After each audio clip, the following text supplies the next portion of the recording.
Como é bom louvarmos ao Senhor, e que privilégio nós temos de sermos dirigidos pelo coro, depois pelo grupo de louvor, adultos e jovens se dedicando a ministrar ao Senhor e orientar a igreja a adorar ao Senhor de maneira muito bela. Deus seja louvado através da vida deles. Queria poder cantar com eles, mas como sabem não é o meu talento. Eu sofro bullying até em casa por isso, tá? Ontem eu fui botar os meninos para dormir, aí Samuel pediu para eu cantar uma música, eu comecei a cantar, e o Lucas, papai, para, não está no tom certo não. Eu, pô, nem para dormir serve? Eu quero convidá-los a abrir suas Bíblias no livro de Gênesis, capítulo 3. Gênesis, capítulo 3. E quero que façamos a leitura nos versos 3 até o verso 5. Nós vamos nos concentrar aqui. Gênesis, capítulo 3, do verso 3 ao verso 5. Diz assim a palavra do Senhor: Mas do fruto da árvore que está no meio do jardim, Deus disse: vocês não devem comer dele, nem tocar nele, para que não morram. Então a serpente disse à mulher: é certo que vocês não morrerão, porque Deus sabe que no dia em que dele comerem, os olhos de vocês se abrirão e vocês serão como Deus, conhecedores do bem e do mal. Até aqui. Quero convidar as crianças à frente, eles vão poder também aprender da palavra do Senhor. Nós vamos orar com elas, por nós também. Que Deus seja gracioso e possa nos abençoar. Vamos fechar nossos olhos, vamos nos aquietar, nos dirigir ao Senhor Todo-Poderoso, que é soberano sobre cada aspecto de nossas vidas e misericordioso para conosco. Que Deus possa nos tratar com misericórdia, que Ele possa fazer com que a Sua palavra possa ser aplicada em nossos corações, apesar de mim, apesar da minha indignidade, que a pureza da palavra do Senhor não seja comprometida, que nós possamos sair daqui edificados por essa palavra tão bela, essa escritura, que nos molda e que é a nossa regra de fé e de prática. Vamos orar ao Senhor. Pai bendito, todo-poderoso Deus, nos colocamos diante de Ti, Pai, com temor e tremor, diante da Tua palavra, Deus, que nós conhecemos, que devemos praticar mais, porque precisamos viver um evangelho de maneira claro, objetivo, funcional. Ó Pai, que possamos sair daqui fortalecidos a enfrentar dias maus, que possamos sair daqui edificados, através dos louvores e orações que fizemos nesse lugar, através da Tua palavra, que fala aos nossos corações. Tem misericórdia de nós, ó Deus, e desses pequenos, que possam também crescer diante do Senhor, em conhecimento e graça diante do Senhor, e que em nossos corações haja temor, e não nos ensoberbecer com o nosso título de cristão, de crente, ou com o nosso tempo de igreja, ou com o nosso papel funcional dentro da igreja, mas que possamos nos colocar diante do Senhor como aqueles que carecem da glória de Deus, que precisam da glória do Senhor, da misericórdia do Senhor, da graça de Deus todos os dias de suas vidas. Assim somos nós, ó Pai. Que as palavras dos meus lábios, o meditar do meu coração sejam agradáveis na Tua presença, ó Pai. Tu és a nossa rocha, a nossa fortaleza. Ser misericordioso para conosco, em nome de Jesus. Amém.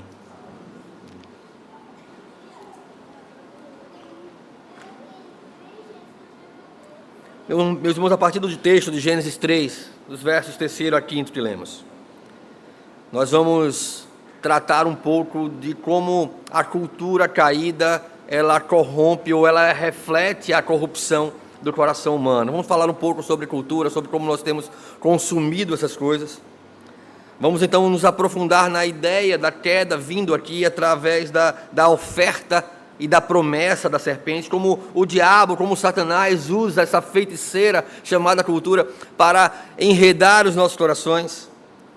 E se eu falo em feiticeira, é difícil não lembrar dos escritos de C.S. Lewis, das Crônicas de Nárnia. Vamos falar um pouquinho desse paralelo com a personagem do livro. E então, como o homem deve refletir ou como o homem deve agir com sua mente transformada em relação à cultura caída, e nós concluiremos com algumas aplicações práticas nessa direção.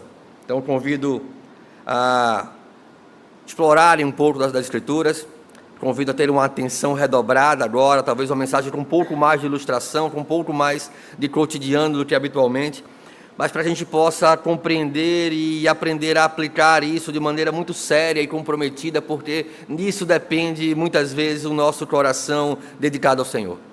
Disso depende muitas vezes a nossa conduta convergindo com aquilo que cremos em Cristo Jesus. Porque do ponto de vista sociológico, a cultura ela se manifesta como um conjunto de valores, um conjunto de crenças, costumes, normas, conhecimentos, leis. As práticas sociais com as quais nós convivemos e nos relacionamos, e tudo isso caracteriza a nossa sociedade. Essa é a nossa cultura. Ela molda a forma como os indivíduos interagem, ela molda a forma como nós enxergamos o mundo à nossa volta, a cosmovisão que nós temos, de maneira muito profunda.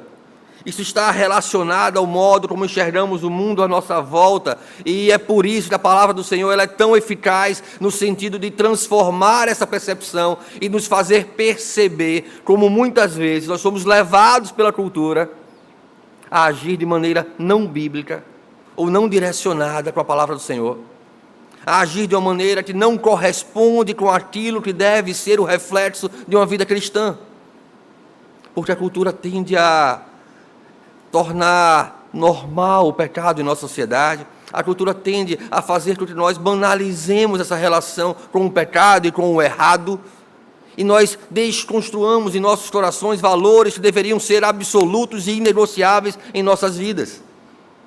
A cultura moderna, ela reflete os sinais de uma natureza pecaminosa, de uma humanidade caída, corrompida por causa do pecado, desde esse episódio trágico de Gênesis 3, quando o homem e a mulher resolvem não mais obedecer ao Senhor, mas serem conduzidos pela cobiça que brotou em seus corações, pelo desejo de conhecer aquilo que não deveriam conhecer, por experimentar aquilo que não deveriam experimentar, por andar perto daquela árvore que não deveriam então tocar ou comer daquele fruto. Jeremias 17:9 vai falar do coração humano inclinado para o pecado. 1 João 5,19 vai falar que o mundo está sob a influência do maligno, e isso está intimamente ligado com a cultura que nós temos consumido em nossa geração. Satanás tem uma estratégia diabólica para desviar o coração do homem, e usa uma arma poderosa, a cultura, como uma feiticeira da pós-modernidade, onde ele atua principalmente por dois pilares fundamentais. Um deles é fazer com que o pecado seja normal, fazer com que o errado seja certo, porque todo mundo faz, porque isso seria errado. Essa é uma estratégia diabólica que corrompe o coração de muita gente, e muitas vezes o coração de gente crente, gente de igreja, como a gente diz.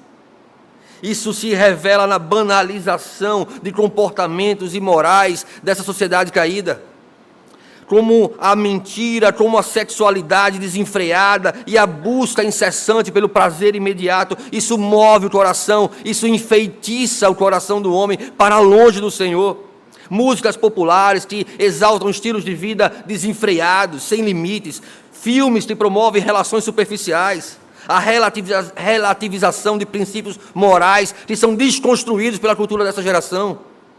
Provérbios 14:12 vai dizer: há caminhos que para o homem parece direito, mas o fim deles são caminhos de morte. E muitas vezes é isso que temos consumido, levado para dentro de nossos lares, compartilhado com nossos filhos, ensinando que os valores cristãos podem simplesmente ser banalizados ou ridicularizados, e essa talvez seja a segunda estratégia de Satanás. Se ele pode fazer com que algo errado pareça normal, pareça certo, ele também pode fazer daquilo que é justo, bíblico, algo errado ou estranho ao nosso tempo. Há uma crise de identidade na cultura moderna, onde conceitos básicos que deveriam ser claros, tão quanto o cristal, como masculinidade, feminilidade, família, que deveriam ser propósitos muito bem definidos. A sociedade que prega a tolerância muitas vezes exclui aqueles que defendem estes valores, que são cristãos, bíblicos e sérios. E então nós, cristãos, sendo ridicularizados por se posicionar contra temas como aborto, contra ideologias antibíblicas, contra padrões morais, nós somos ridicularizados, somos escanteados, somos enxotados de muitas conversas, como reflexo dessa cultura caída. São séries e filmes e novelas que promovem valores anticristãos, que apresentam a religião cristã como algo retrógrado, ultrapassado, que não é digno de estar inserido nessa cultura tão dotada de altivez, de orgulho. Isaías 50, 20 vai dizer: ai dos que chamam mal de bem e ao bem mal, que fazem da escuridão luz e da luz escuridão, fazem do amargo doce e do doce amargo. Meus irmãos, vivemos em uma era em que a cultura popular celebra personagens que seriam tradicionalmente vistos como vilões, como moralmente questionáveis. É como a ilustração da rã na panela de água quente.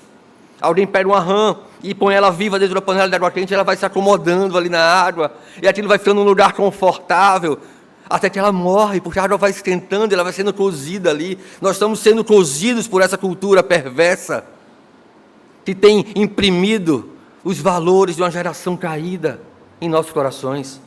Isso tem destruído lares, isso tem desconstruído princípios que nos unem nossos familiares, que nos unem aos nossos irmãos em Cristo Jesus.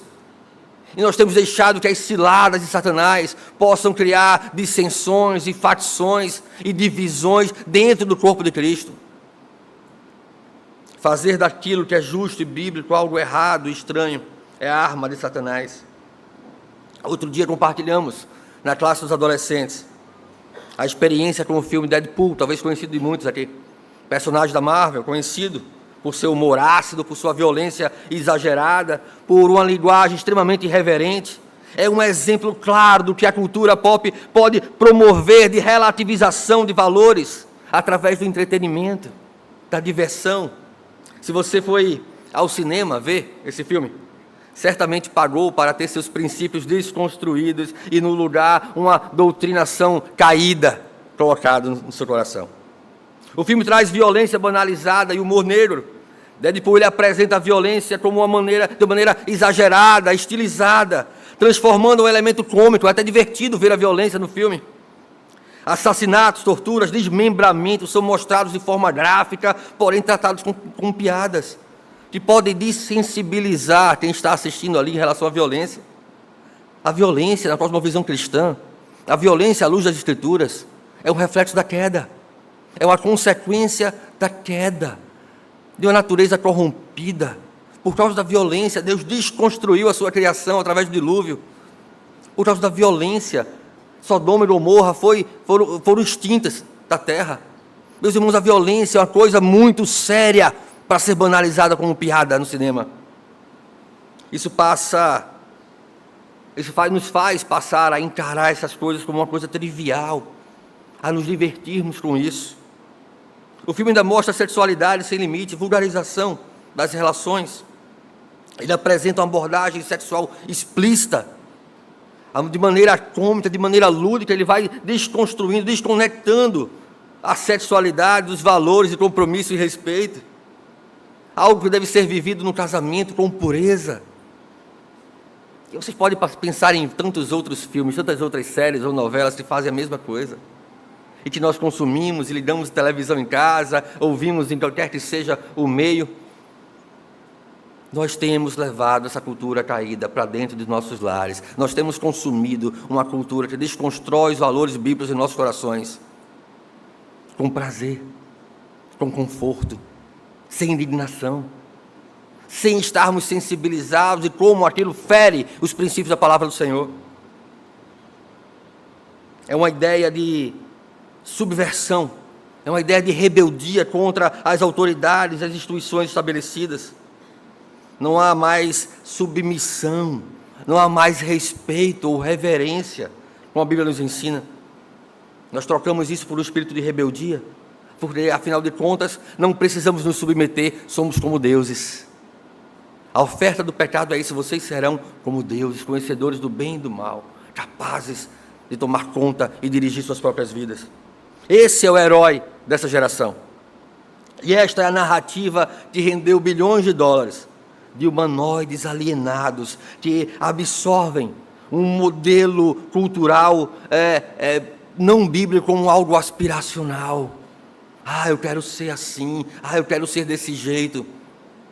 Quantos heróis dos nossos jovens e adolescentes hoje em dia são, na verdade, anti-heróis?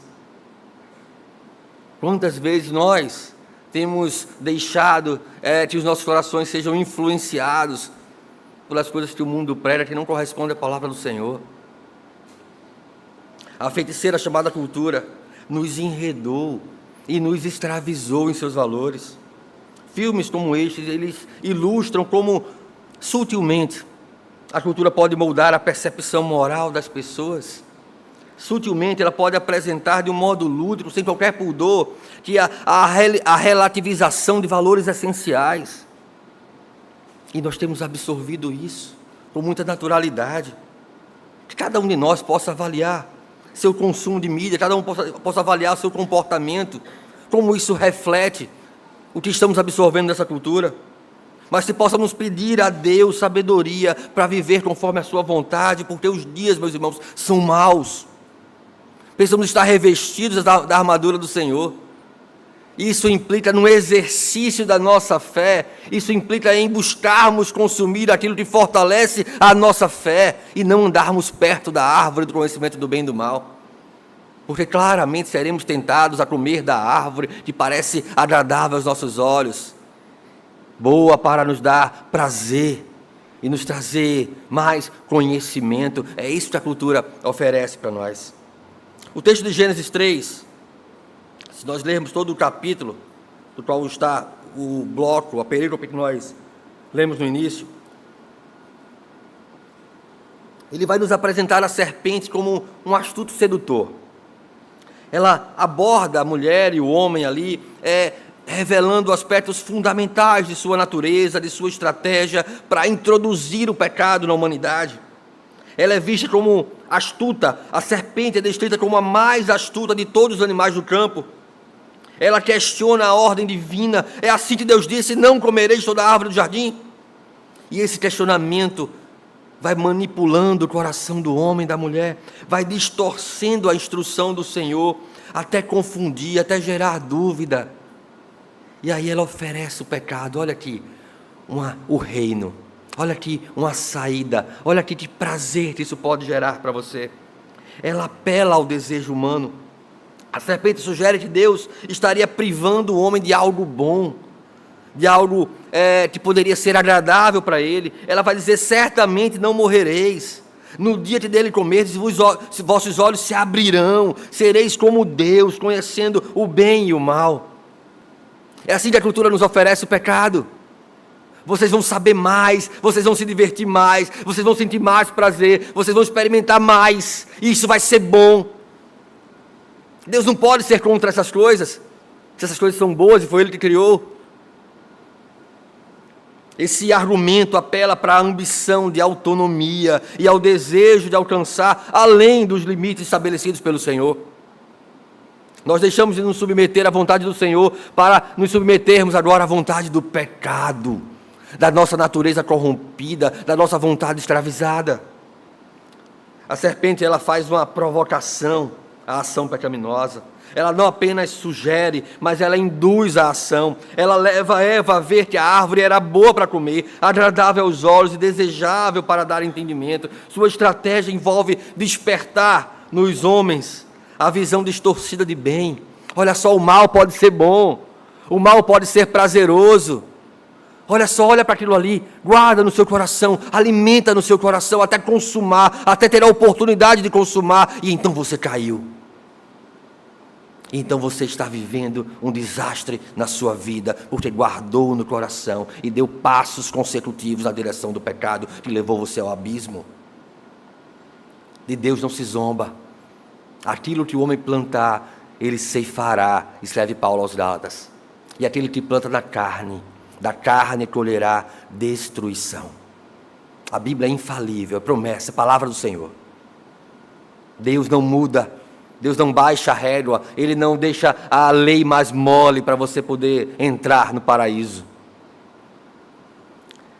Essa oferta do pecado leva à destruição relacional.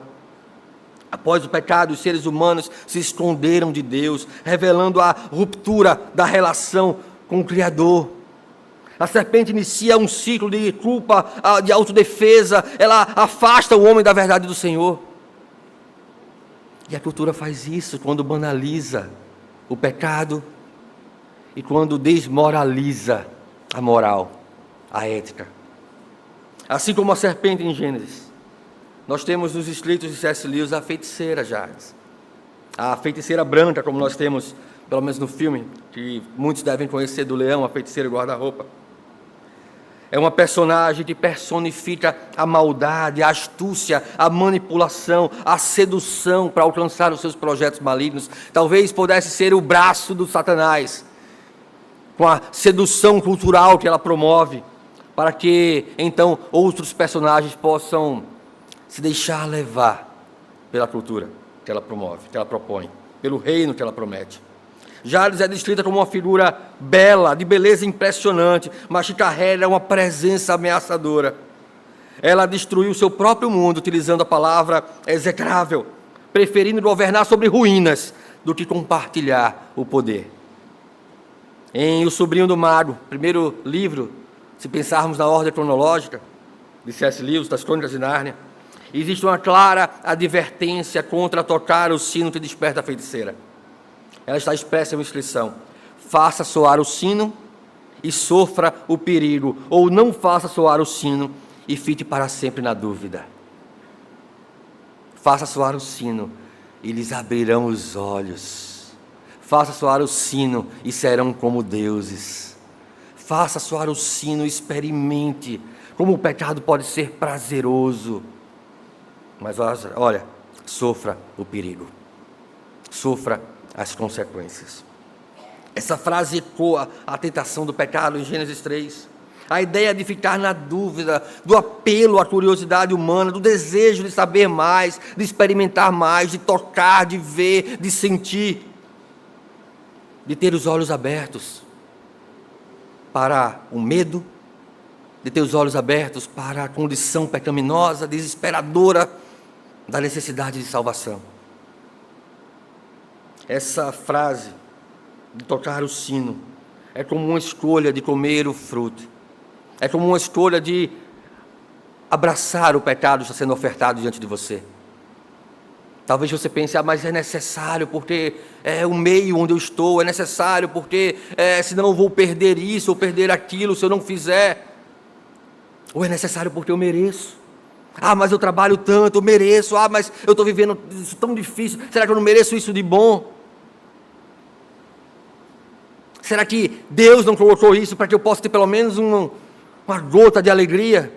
E a gente começa a racionalizar sobre o pecado, a pensar como algo que não tem consequências diante de Deus, a julgar o pecado sobre uma perspectiva humana e não à luz daquilo que as Escrituras fala sobre o pecado, porque passamos a não odiar aquilo que Deus odeia, passamos a não amar aquilo que Deus ama.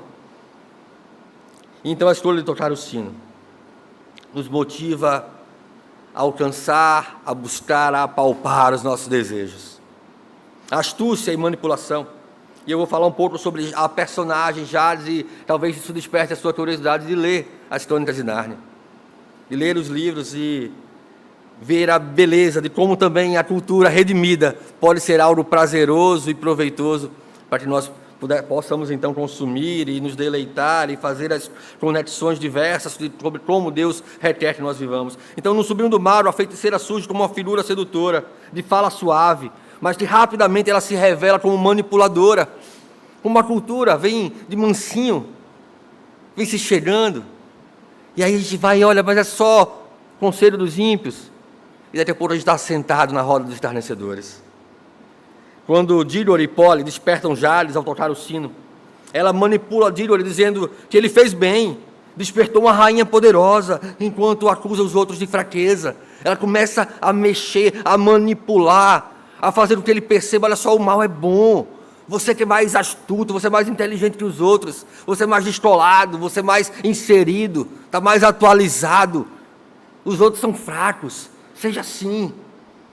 Então, esse comportamento vai refletir a tática da serpente, de plantar dúvida e manipular o coração do homem a seu favor. No livro seguinte, no Leão, a Feiticeira e o Guarda-Roupa, ela oferece a Edmundo os deleites turcos, como meio para seduzi-lo, apelando para os seus desejos, seu egoísmo. Olha só, vou fazer de você um príncipe, sabe, um rei. Seus irmãos não lhe valorizam, eles são mais fracos. Você é especial. Não tem argumento mais clichê da cultura moderna para enredar o nosso coração para longe do Senhor do que dizer que você é especial. Ah, você é especial. Você pode encontrar o bem dentro de você. Meus irmãos, vocês são pecadores. Estão indo para o inferno. Se não for a graça do Senhor, estão perdidos. Porque não tem nada de bom em nós, a não ser aquilo que Deus faz através do seu Espírito em nós. A feiticeira, ela apela para as ambições e fraquezas dos personagens. Após ser despertada, já promete a grandeza de Dílore, mas suas palavras são recheadas de manipulação.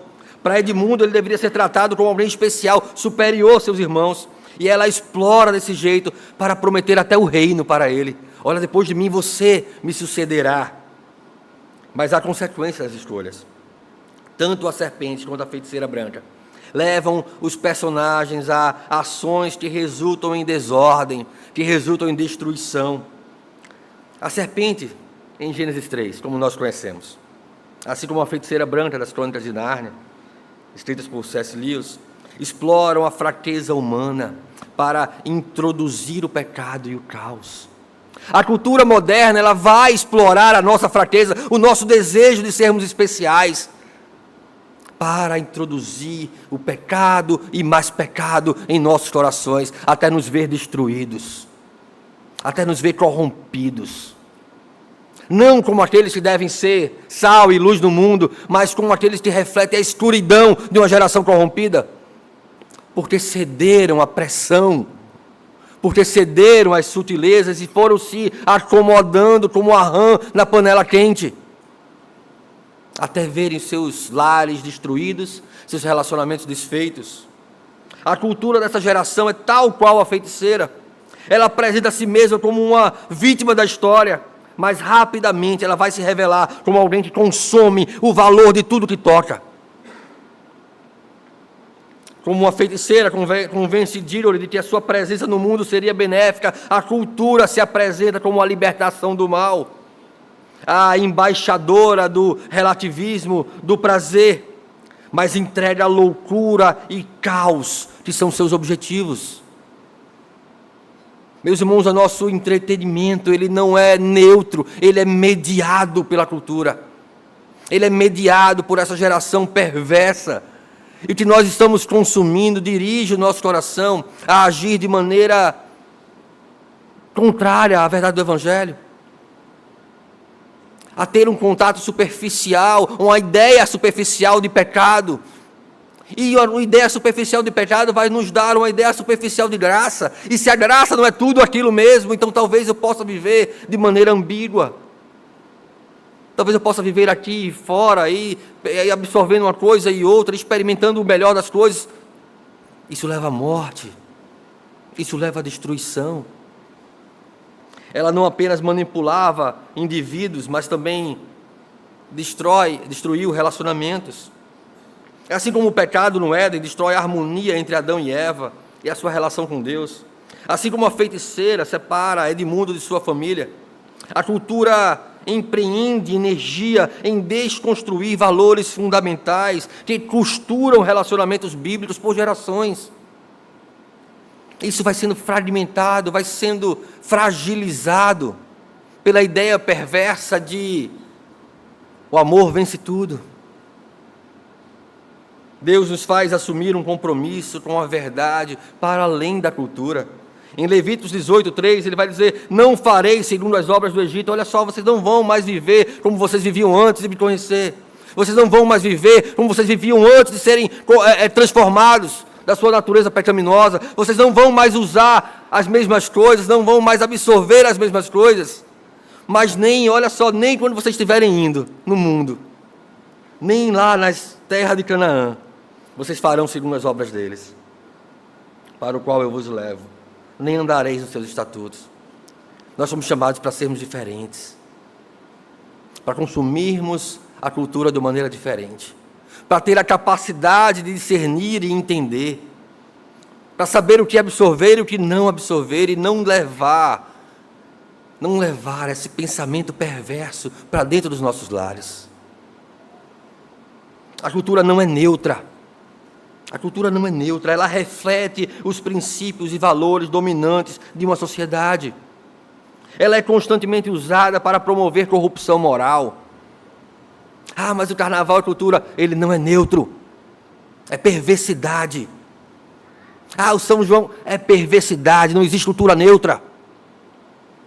Atenta para as Escrituras. Aprende a ler com profundidade as Escrituras e você não vai estar pintando seu filho de coelhinho na Páscoa. Aprende a absorver o que a palavra do Senhor diz, para resistir nos dias maus e não andar como o mundo anda. Isso é sério. Porque filhos têm sido vigiados dos caminhos do Senhor, que tanto você empreendeu energia para colocá-los por causa dessas coisas, por causa da fragilidade como nós tratamos as coisas de Deus. E não podemos viver desse jeito. Precisamos ter responsabilidade sobre o quanto nós estamos comprometidos com o Senhor. E não deixar que qualquer coisa entre nos nossos lares. Qualquer coisa seja vista em nossas casas. Atentem para o que seus filhos estão consumindo. Atentem para os jogos que eles estão jogando. Atentem para aquilo que domina as suas conversas. Mas atentem para vocês também. O que domina as suas conversas. O que você faz para ter prazer, para ter deleite no seu tempo livre. Se não estão absorvendo a cultura perversa desse tempo. Andando perto da árvore do conhecimento do bem e do mal. Meus irmãos, se você não pode comer do fruto, não anda perto da árvore. Anda longe dela. Porque o seu coração pode ser inclinado a desejar essas coisas. Gênesis 3:8. Quando ouviram a voz do Senhor Deus, que andava no jardim pela viração do dia, esconderam-se da presença do Senhor Deus, o homem e sua mulher, por entre as árvores do jardim. É isso que a cultura dessa geração promove. Constantemente usada para gerar corrupção moral.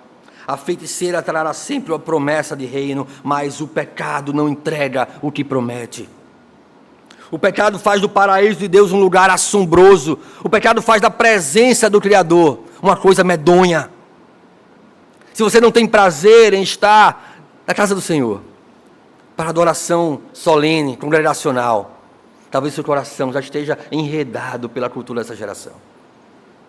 Se você troca o prazer de adorar ao Senhor no domingo, que o Senhor separou para a sua adoração, por causa de jogo de futebol, ou por estar cansado, absorvendo a cultura pecaminosa do sábado à noite até tarde, talvez a cultura já tenha tragado, enredado o seu coração.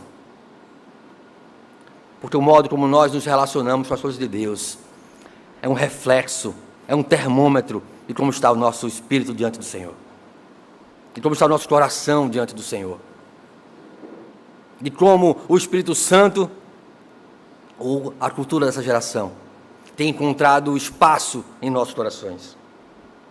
Essa mensagem nos ensina que o pecado, por mais sedutor que seja, ele traz consequências graves para nossas vidas. Porém, em Cristo, nós encontramos força para resistir e graça para recomeçar. Romanos 12, 1 e 2 vai dizer: não vos conformeis com este mundo, mas transformai-vos pela renovação do vosso entendimento, da vossa mente. É isso que vai fazer com que a vontade do Senhor seja boa, perfeita e agradável. De outro modo, não, é penosa, é sacrifício, é dor, é privação. Mas se a nossa mente for renovada, se nós não deixarmos de amar o que Deus ama e odiar o que Deus odeia, se a nossa mente for transformada pelo Espírito Santo e firme estiver no Espírito Santo, a boa vontade do Senhor será sempre boa, perfeita e agradável. Não podemos viver como se ainda compartilhássemos com o mundo dos nossos corações. Lutero, durante a Reforma Protestante, nos ensinou como o ser humano naturalmente é inclinado para o pecado. Ele falou da escravidão da vontade. A nossa vontade é escrava da nossa natureza corrompida. E por isso precisa da graça redentora do Senhor. Só podemos viver e vencer a cultura deste tempo pela graça do Senhor. Não há força em nós para isso. Não há vontade em nós para isso. Nisso nos traz consequências que os nossos corações estão sempre sendo moldados. O coração de cada um de nós está todos os dias sendo moldado, ou ao mundo, ou a Cristo. Depende de como nós estamos exercitando a nossa fé. Depende de como nós estamos lutando para sermos aperfeiçoados, lutando para sermos de fato dirigidos na direção de Cristo Jesus, mirando as coisas do alto, onde Cristo vive, e pondo lá o nosso tesouro, e não nos rudimentos do mundo, nas coisas dessa terra, fazendo do nosso pão o nosso Deus, e aí aceitando abrir mão de valores para alcançar status, para alcançar salário, para alcançar o que quer que seja. Eu queria convidá-los a duas atitudes em especial, a partir dessa necessidade de não nos conformarmos com o mundo. De primeiro, nós não devemos nos conformar com a cultura dessa geração. O não conformar-se com o mundo é não se conformar com a cultura dessa geração. E isso implica em odiar o que Deus odeia. Deus odeia o pecado. Deus odeia a morte, ama a vida. Deus odeia um coração voltado para relações superficiais, frágeis, efêmeras. Deus ama relacionamentos profundos, discipulado. Precisamos atentar para aquilo que Deus odeia, precisamos odiar o que Deus odeia. Em 1 João 2, ele vai dizer: não ameis o mundo, a partir do verso 15, não ameis o mundo, nem o que há no mundo. Não amem o mundo, porque o amor ao mundo é incompatível com o amor a Deus. Ser amado pelo mundo é incompatível com aquilo que Deus tem pregado em sua palavra, pelo modo como nós devemos viver o cristianismo. O próprio Cristo vai dizer: olha só, se vocês me seguirem, vocês serão odiados pelo mundo. A palavra do Senhor vai dizer que o mundo os odiará, porque a nossa cultura é uma contracultura a essa geração. Os nossos valores não se encaixam nos valores dessa geração. E quando nós nos adaptamos para sermos amados pelo mundo, nós nos corrompemos. Nós nos assentamos na roda dos estarnecedores. Não para evangelizar, não como Cristo no meio dos publicanos, para mostrar contraste e evangelizar, mas para nos acomodar e nos sentir bem. O exemplo de José fugindo da mulher de Potifar, esse é o herói que deve ser seguido. Daniel decidindo não se contaminar com a cultura da Babilônia, é o modelo de força que só pode ser encontrado no Espírito Santo. Devemos aprender a odiar o que Deus odeia. E aí isso nos leva ao segundo passo, a enxergar a vida sob uma perspectiva bíblica, a amar o que Deus ama. Precisamos ser capazes de identificar conteúdos nas músicas, nos filmes, nas séries, que apresentam valores contrários à palavra do Senhor, e rechaçar isso. Avaliar criticamente o que nós consumimos. Avaliem criticamente tudo o que vocês consomem. Avaliem criticamente a pregação que vocês ouvem, à luz da palavra, para saber se não estão enganando os vossos corações, conduzindo-os para longe do Deus vivo, da verdade do Evangelho. O modo como nós investimos nosso tempo, aquilo que molda as nossas conversas, as nossas interações sociais, isso deve refletir aquilo que Deus ama. Aquilo que Deus ama. Mateus 6, 21 vai dizer: onde está o teu tesouro, ali estará também o teu coração. Devemos, portanto, consumir a cultura, mas pedindo a Deus sabedoria para discernir e clareza para vivermos conforme a sua vontade. É importante que cristãos estejam atentos aos conteúdos, avaliando à luz da palavra do Senhor, discernindo o que edifica e o que pode comprometer a mente e o coração dos outros. 1 João 2, a partir do verso 15, nós lemos esse texto na liturgia. A palavra do Senhor diz: não amem o mundo, nem as coisas que há no mundo. Se alguém amar o mundo, o amor do Pai não está nele. Porque tudo que há no mundo, os desejos da carne, os desejos dos olhos, a soberba da vida, não procede do Pai, mas procede do mundo. Ora, o mundo passa, bem como os seus desejos, mas aquele que faz a vontade de Deus permanece para sempre. Se você, algum dia da sua vida, teve uma experiência genuína com Cristo, que transformou o seu coração, que iluminou seus olhos, você precisa viver sob a perspectiva da eternidade, daquilo que permanece para sempre. Mas se você não crê nisso, não, essas coisas de Deus não é para mim, aqui é uma mera formalidade, venham aqui como uma presença num ambiente social, aproveita o que o mundo tem para oferecer, porque isso passa, e nós haveremos de prestar contas dos nossos atos. Mas se temos falhado nessas coisas e somos dirigidos pelo Espírito Santo a nos arrependermos delas, se entregamos o nosso tempo àquilo que não agrada a Deus, e isso nos tem sujado o coração, abrindo espaço para o pecado, encontrar um lugarzinho seguro para abrigar, precisamos reconhecer o engano do pecado. Precisamos nos voltar para Deus, assim como a serpente, assim como uma feiticeira, disfarçam o pecado como algo bom. Devemos estar atentos à verdadeira natureza destrutiva do pecado. O pecado conduz à morte. Aquele que planta na carne colherá destruição. Deus não se zomba, Deus não se deixa escarnecer. Então devemos reconhecer o nosso pecado. E uma vez reconhecendo o nosso pecado, nós devemos nos fortalecer na palavra do Senhor. Use a Bíblia como uma arma, use a Bíblia como filtro, use a Bíblia como Jesus fez ao resistir da tentação, use a palavra do Senhor, conheça a palavra do Senhor, em todo o tempo, em cada fragilidade, cada queda, cada inconstância, cada vacilo, confie na graça de Deus. Mesmo quando falharmos, nós podemos encontrar perdão, restauração e amor no sacrifício de Cristo Jesus. Meus irmãos, essa exortação é para que nós possamos refletir sobre como temos vivido a cultura da nossa geração. A queda nos afasta do Senhor, o pecado nos afasta do Senhor.